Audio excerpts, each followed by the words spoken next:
Welcome to today's Marketplace. I'm Jane King. We're joined by Bryan Ackermann, the head of AI strategy and transformation at Korn, Ferry, and Regina Taylor, professor of marketing and management at Creighton University.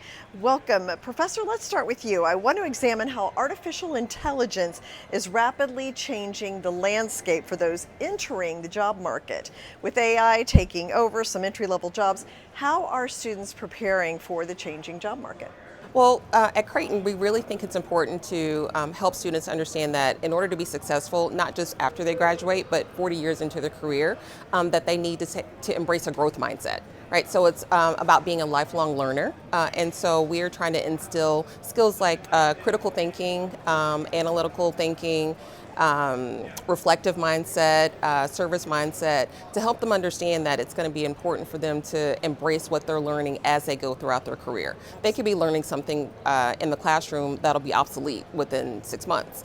And so if they are open to embracing change and open to learning the skills that they'll need continuously, then they'll be successful no matter if it's the first day on the job or the 400th day on the job. Bryan, Korn Ferry helps find the best talent and design organizational roles and responsibilities. How are you working with your clients to adjust the responsibilities for entry-level employees?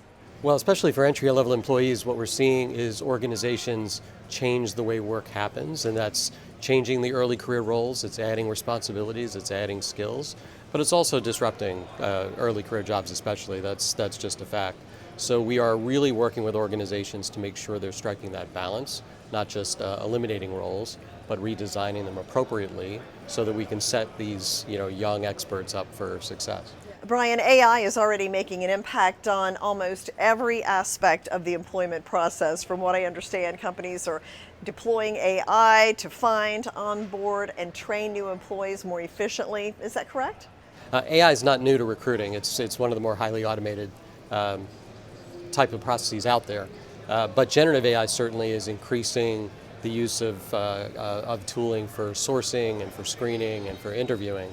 And that's a tread carefully kind of question. You want to make sure that AI is being deployed properly in the process and not over-rotating on the decisions that it's making, leaving a lot of the decisions to humans and using AI to make the process more efficient, to screen large number of candidates appropriately. And that's true in early career roles or frankly experienced roles as well. How do you tailor career guidance around AI for a recent college grad versus someone who's 25 or 30 years into a career? It's actually the same advice. It's you are much more powerful and impactful if you lean in and learn how to use AI effectively than you are by standing around and kind of waiting for the company to decide what to do. So if you're early career, you have an opportunity to add more value, demonstrate more skills. But even if you're later in your career, we're finding that individuals bring that special balance of experience and agency and all the things that AI will never do, along with being supercharged with the tools themselves. Regina, how do you address the biases that might be built into data that was fed into an AI model? Well, we also have to understand that AI is trained based on material that's already out there, and so if the models that are already out there are biased, then AI is going to be biased. And so it's important for people to think critically about what they're saying. They have to understand the mechanics behind how the AI system got there, even if it's just the theory, the principles, and they have to just think about what they're seeing in the output. They can't take it for granted.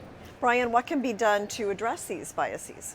Well, I think there are lots, especially in recruiting, there are controls in place and have been for a long time that govern the use of AI for making selections and talent. So those certainly shouldn't change. But I really like organizations that are giving very explicit guidance to candidates on how they expect AI to be used and not.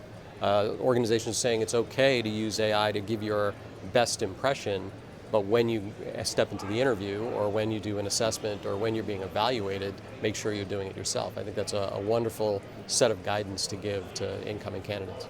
That's great advice, but what can you tell people who are afraid that AI is going to take their job, especially when it comes to talk about how profits will go up and labor needs will go down with AI? Recognize that it's happening. The worst thing to do is nothing.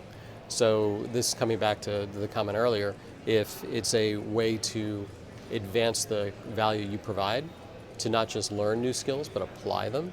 And that's going to be a positive, regardless of the organization you're being part of or how fast or slow this goes. The key is really just, kind of get in there and learn how to take advantage of the capability as best as you can.